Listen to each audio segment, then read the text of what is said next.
De nos jours, en Arles, les routes survolent le fleuve. Depuis la surface, le Rhône dévoile si peu de choses. Tandis que sous l'eau, c'est une toute autre histoire. C'est en 2004, lors d'une mission archéologique du Drasme, dirigée par Luc Long, qu'émerge, dans un enchevêtrement de centaines d'amphores et de poteries romaines, l'un des flancs du bateau.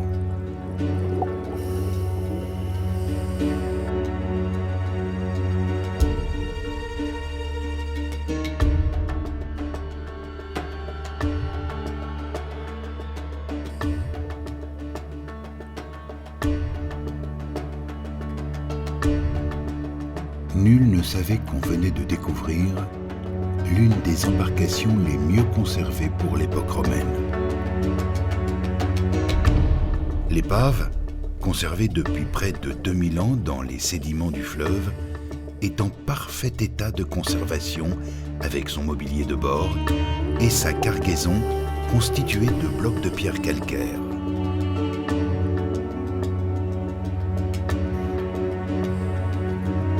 L'embarcation est située sur la rive droite du Rhône, près de la berge, où elle repose entre 4 et 8 mètres de profondeur.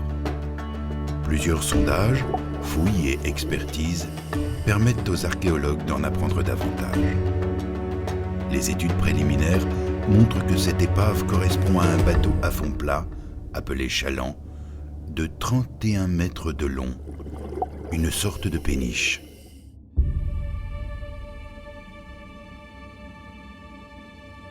Ce qui est très compliqué sur ce chantier, c'est l'impossibilité d'avoir une vue d'ensemble. C'est-à-dire que les tronçons, comme on les voit à terre aujourd'hui, on ne les voit jamais comme ça sous l'eau. Si on arrive à avoir 1 mètre carré en même temps, en gardant la même position sans bouger la tête ou le corps, c'est déjà bien. Il y a deux choses qui nous dérangent beaucoup, qui sont la visibilité et la courante. L'objectif de la mission est de fouiller et d'extraire le bateau des sédiments du Rhône pour ensuite le remonter à la surface.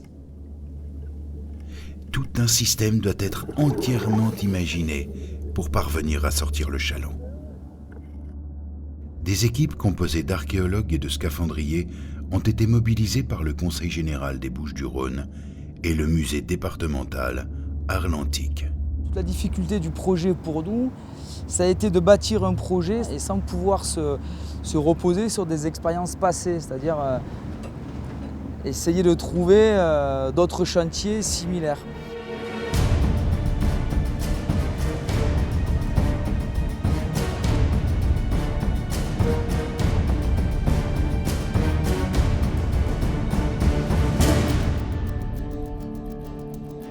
Avant, j'avais déjà travaillé dans des fouilles archéologiques, surtout au Mozambique.